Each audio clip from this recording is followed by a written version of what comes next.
The torches flicker in their iron sconces, painting trembling light across the vaulted stone ceiling. The palace corridors breathe with an unnatural stillness, the kind that makes footsteps sound louder than they should. Somewhere deep within these walls, a door opens with the slow groan of ancient hinges. The queen steps inside, her silk train whispering over cold flagstones. Beyond the threshold, a single shape waits for her in the shadows, a long cedar box, lined in black velvet, the scent of myrrh heavy in the air. The story of the queen who slept in a coffin every night is not a tale whispered by superstitious villagers, but one preserved in the letters of courtiers and the records of those who dared serve her. In an age of gilded canopies and feather-stuffed mattresses, her choice was not just unusual, it was a declaration. Her nights were spent in the posture of the dead, her body cradled by carved wood, her head resting on a cushion stitched for burial rites. She was not born into darkness. The queen's early years were lit by the high summer of her father's court hunting banquets in echoing halls. Music played on harps in sun-warmed gardens. But loss came early, swift and unrelenting. A plague stole her mother. An accident claimed her only sister. And with each loss, the shadows lengthened. Courtiers noted the change. Her laughter gone from feasts, her eyes lingering too long on funeral processions. By the time she wed into the royal house, she carried grief like a second crown. The marriage was one of politics, not love, binding her to a king whose attentions drifted easily and whose court was a theater of power. She fulfilled her duties, appearances, audiences, ceremonial charity, but retreated more and more into the private chambers no one entered without her leave. It was there, the servant said, that the coffin first appeared. No one knew exactly when it arrived. Some whispered it had been a gift from a monastery famed for relics of saints. Others swore it was built to her own specifications, the work of the palace carpenter who left his post soon after. What is certain is that by the time the rumor reached the council, it was already fact. The queen no longer slept in her bed. Those who served her at night spoke of a ritual. The coffin's lid was never fully closed. A narrow gap remained, just wide enough to draw breath and let candlelight spill across her face. Before entering, she would stand at its side, her gloved fingers brushing the polished wood, lips moving in silent prayer. She wore not her royal robes, but a simple nightgown of pale linen, her hair braided and pinned as if for burial. Physicians objected, citing the risk of cold air, the strain on her breathing. She listened, thanked them, and dismissed them with the same composed finality she used in council debates. The body, she is recorded as saying once, must learn to be at peace with its end. Outside her chamber, the court was alive with speculation. Some believed she sought penance for sins she could never name aloud.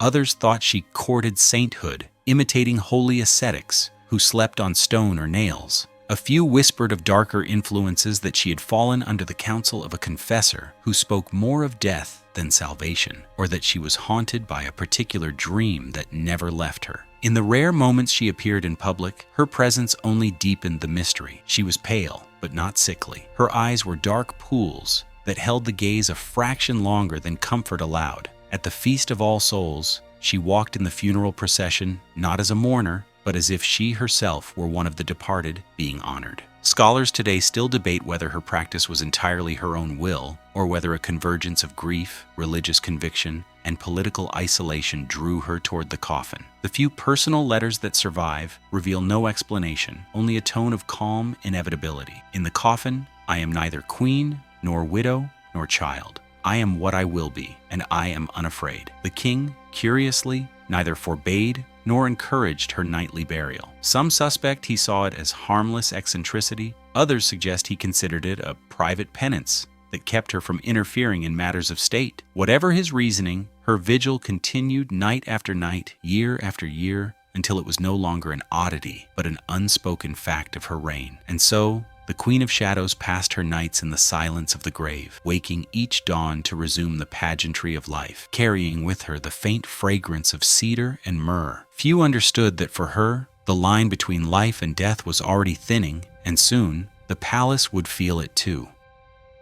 The Queen's private apartments no longer resembled the chambers of a living sovereign. Heavy drapes sealed out the daylight, their folds dusted with the faint bloom of mildew where sunlight had not touched for years. Candles burned from dawn to dusk, their wax pooling into sculpted forms on every surface, each flame fighting back the damp shadows that pressed against the stone. The air itself carried the weight of centuries, saturated with incense, and the faint sweetness of dried flowers kept far past their prime. Visitors rare and carefully chosen described the room as a chapel crossed with a tomb. Tapestries hung faded to near monochrome, their hunting scenes now ghosts in thread. The coffin, always present, occupied the center like a throne of the dead, its lid propped open, its interior lined with fresh velvet each season. Along the walls, low wooden tables bore reliquaries of saints, each encased in crystal and gilded brass, some containing little more than splinters of bone wrapped in silk.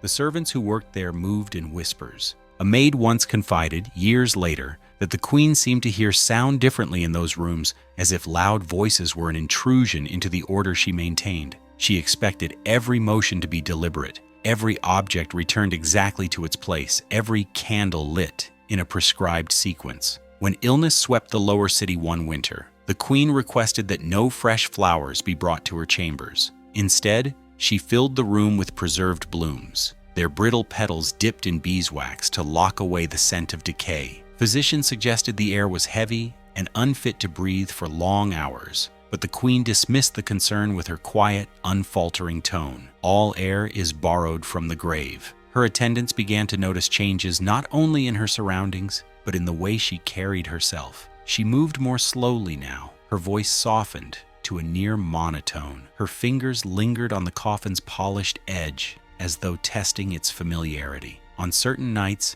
she ordered that the chamber doors remain unlatched, as if expecting or inviting someone unseen. There were rumors of nocturnal visitors. A few swore they heard male voices in her apartments long after midnight, speaking in low, unrecognizable tongues. Others believed she communed with monks who came under the cover of darkness, though no record exists of such visits in the royal logs. Still, the scent of incense was sometimes sharper in the mornings, and certain candles kept apart from the others would burn down entirely in the night. At court, speculation about the queen's coffin sleep grew more elaborate. Some said she was attempting to ward off a family curse that claimed her bloodline before its 50th year. Others claimed she had foreseen her own death and believed that by rehearsing it nightly, she might soften its arrival. But a more unsettling theory took hold among the palace's older staff, that the queen no longer wished to remain among the living at all, and the coffin was her slow withdrawal from the world's demands. She did not speak of such things publicly, yet her presence in state ceremonies diminished. When she did appear,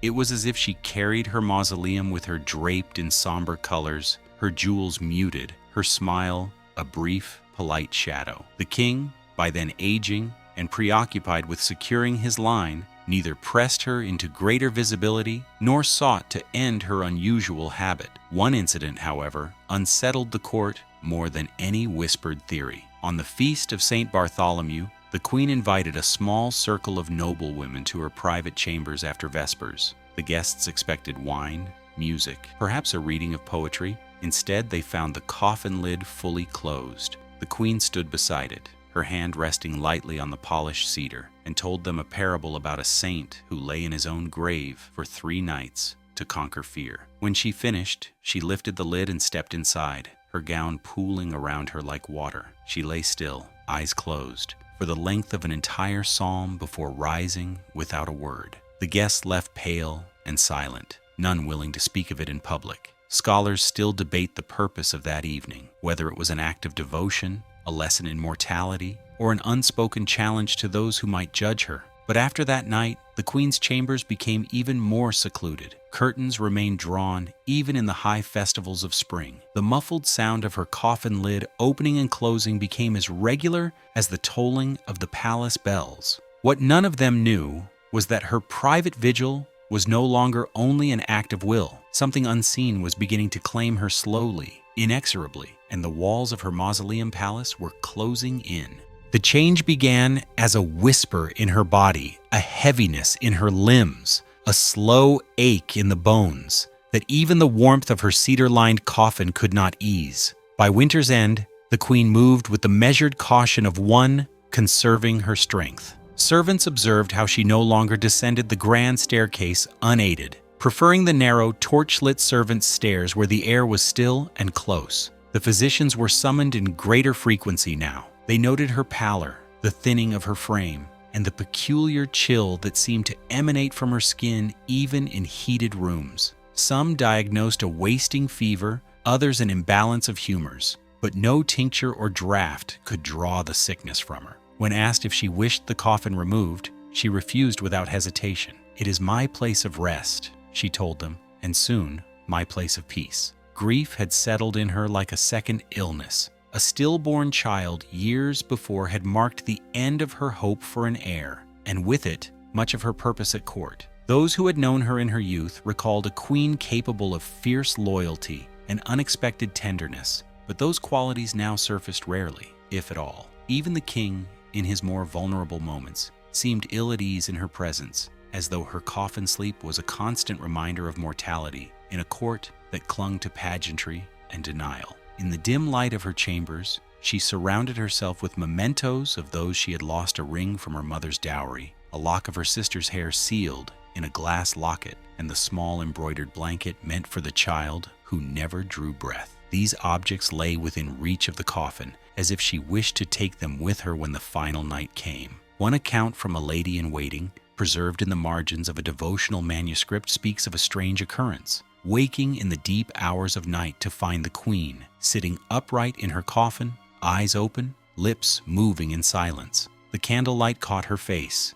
making her features appear almost translucent. When the attendant approached, the queen turned slowly and said only, "I was listening," to what she did not explain. It was around this time that the royal confessor began to visit her with unusual frequency. His sermons to the court were filled with themes of transience, the vanity of worldly life, and the glory of the soul's release from flesh. Whether his counsel comforted her or merely confirmed her resolve, no one could say. But his presence seemed to deepen her detachment from the living world. Fringe details emerge in scattered records, the faint scratching of quills in the night as she wrote letters whose recipients are unknown. Her insistence that her coffin be sprinkled with holy water every third day. The strange absence of mirrors in her rooms, all removed without explanation. These fragments suggest a mind preparing, not for recovery, but for departure. And yet, despite her frailty, there were moments when she seemed almost luminous.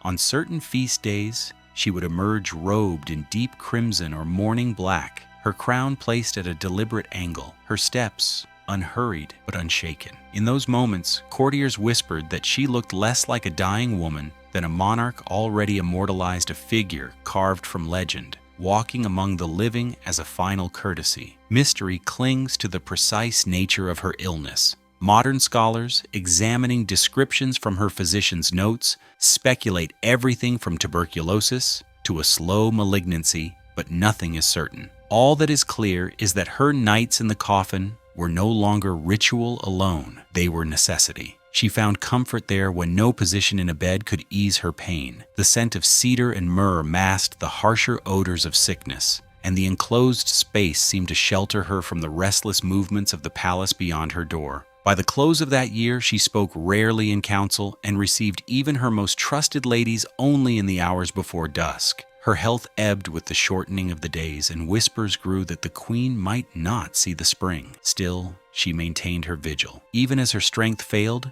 she climbed into her coffin each night, pulling the velvet coverlet over her frame with hands that trembled only slightly. One evening during the height of a storm, a servant delivering candles found her lying there before the hour of compline, eyes closed, breathing shallow but steady. When he returned in the morning, she had not moved. For a moment, he thought she had already passed until her eyes opened and she said, "Not yet, not yet." But the line between her vigil and her death had grown so thin that when the end did come, the palace would hardly know when it had crossed over. Winter returned like an old enemy, creeping through the stone corridors with fingers of frost that curled around the edges of her chamber doors. The palace was quieter now. Even the bustling of servants seemed subdued, as though the whole household was holding its breath. In the queen's apartments, the air was still, save for the faint crackle of candle flames. Her coffin, lined in fresh black velvet, stood ready at the center of the room, awaiting her as it had for so many years. She no longer left her chambers, meals when she ate at all, were taken at a small table near the window, though the shutters were always drawn. Visitors were few, and those admitted emerged pale, speaking little of what they had seen. Her voice had grown softer, her words more measured, as though each syllable cost her some private effort. On the Feast of Candlemas, she received the king for the last time. He entered with a guard of honor, but dismissed them at her request. No one knows the words exchanged, only that the meeting lasted less than an hour and ended without ceremony. The king left with his eyes lowered, his face unreadable. After that day, he did not return. Nightly, the vigil continued. Servants prepared the coffin as they always had, placing her chosen relics inside: the locket of her sister's hair, the child's blanket, and the prayer book bound in worn leather. She would step inside slowly, lowering herself until the velvet cradled her frail body, her hands folded across her chest. The lid was drawn down to its usual gap, leaving only a thin slice of candlelight across her face. But in those final weeks, something changed in her demeanor. She began speaking to the darkness, her voice low and steady, as though addressing someone she could see but others could not. Those attending her did not dare ask to whom she spoke. Some said her late mother visited her. Others believed she saw angels or less merciful shapes. One attendant, standing quietly at the doorway, swore she heard two voices in the room that night, one the queen's, the other deep and resonant, answering in a tongue she did not recognize. Her health failed swiftly after that. The physicians noted the growing fragility of her pulse, the shallowness of her breath, but she refused all drafts and restoratives. "It is enough," she told them. "I am ready to meet the hour I have kept watch for." The final night came without announcement. It was a bitter evening, the wind lashing against the palace walls, rattling the leaded glass panes.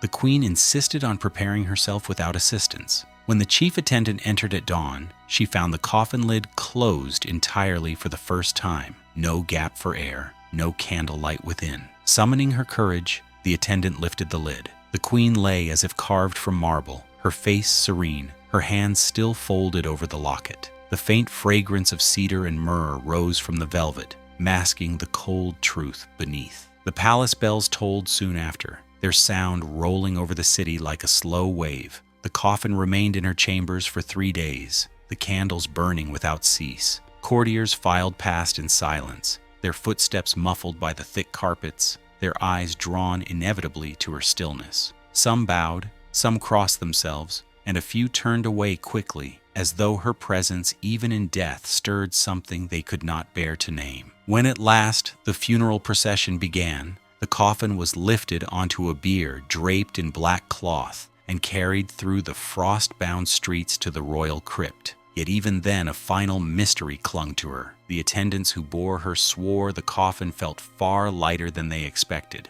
as though its occupant had already slipped away before the earth could claim her. Her vigil was over. The queen who had lived her nights in the shadow of death now belonged entirely to it, leaving behind a legend that blurred the line between devotion, defiance, and surrender. In the centuries since her death, the queen's story has endured in whispers and fragments, her life a haunting puzzle of faith and solitude. Chroniclers have debated whether her coffin sleep was an act of piety, penance, or a quiet rebellion against the world that had taken so much from her. Some have cast her as a saint in all but name, others as a woman consumed by grief until she became part of the grave she embraced. Yet the truth may be simpler and darker. She lived not in defiance of death, but in companionship with it, finding in the cedar and velvet a sanctuary that neither crown nor court could offer. Her chambers are gone now, her coffin lost to time, but the memory remains. A queen who awaited eternity every night, and when it came, welcomed it as an old friend. In the silence of her vigil, she left behind a question no historian can answer. Did she prepare for death, or did she already dwell there long before her final breath?